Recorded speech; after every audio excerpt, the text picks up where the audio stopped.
All right, so now we're going to talk about different forms of linear equations. We've been living pretty firmly in slope-intercept form so far. Slope-intercept form is that good old y equals mx plus b, where m is our slope and b is our y-intercept. Okay. Now, some things that are nice about slope-intercept form, you get the slope for free, you get the y-intercept for free, and it's fairly easy usually to graph something in slope-intercept form by starting at the intercept and using your slope to find another point. Okay?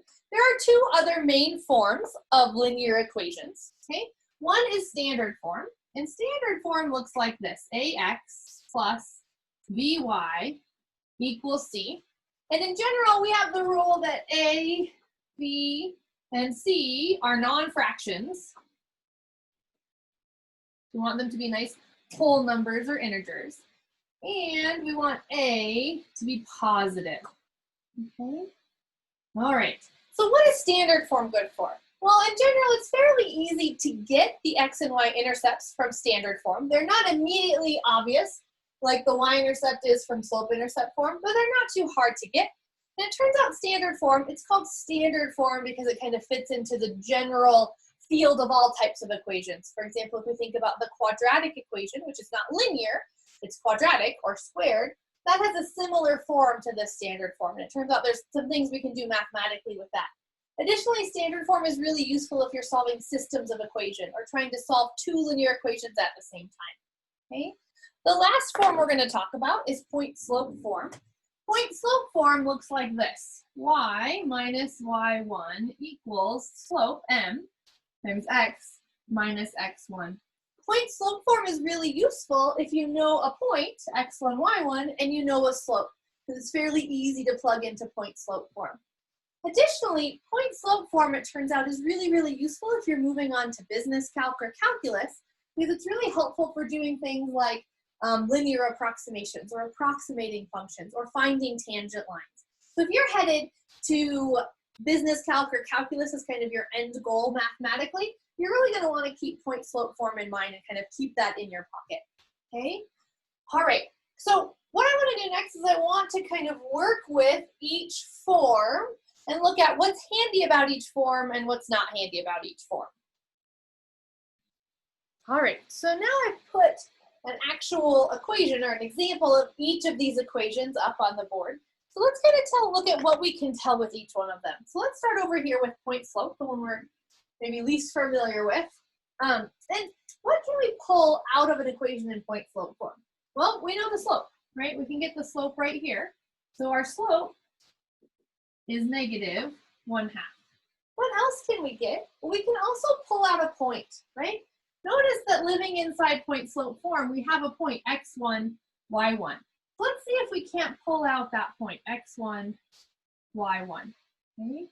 Well, it's a little bit tricky because notice that in each one of these, there's subtraction going on. So x plus 2, to get the point, I need to think of this as x minus -2, because I have to have x minus my point. So my x value is actually -2. My y value already has that negative, so my y value is 3. So from point slope form, I get our slope and we get our point.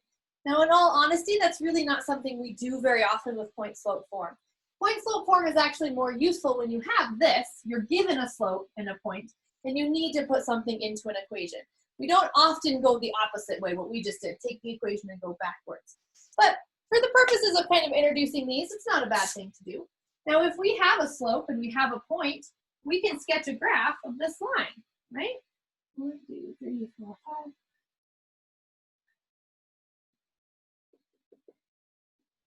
Okay, so let's sketch a graph. We know we have the point -2, 3. So -2, 3. So here's the point -2, 3. Our slope of -1/2 tells me I go down 1 and over 2. So there is a sketch of that line. Okay. All right, now let's look at our standard form. Okay, one thing I mentioned in standard form is we don't get anything for free. So we don't automatically get a slope like we do in our slope intercept and our point slope form. We don't get a point like we do in point slope form and slope intercept form.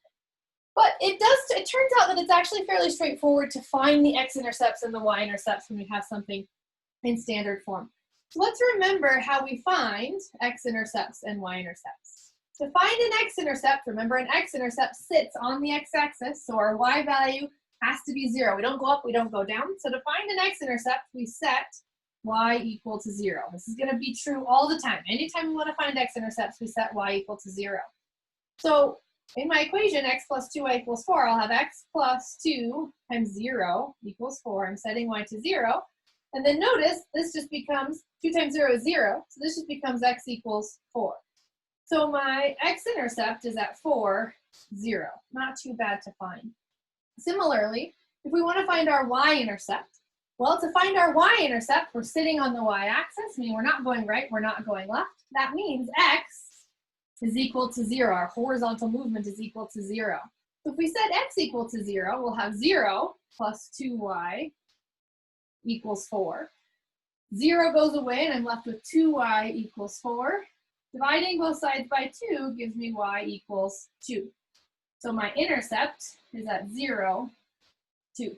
That's not so bad. And again, we can use this to sketch a graph, okay? So if we sketch a graph, in order to sketch a graph, we only need 2 points, okay? We have 2 points.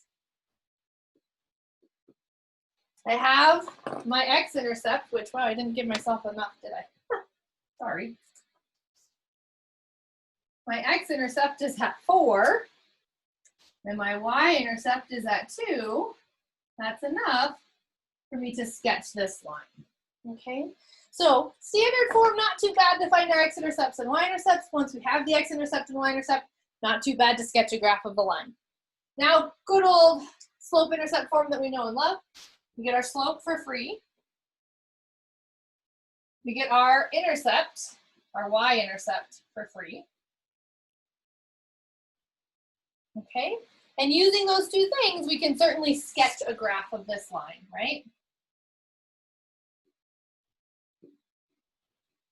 Okay, to sketch a graph, when I've got slope-intercept form, I start with my intercept up here at 2, and then I use my slope as instructions, down 1 and over 2. And so there is a sketch of that line. Now, what do you notice about all 3 of these lines? Granted, my sketching is not perfect, but it turns out that all 3 of these are the same line.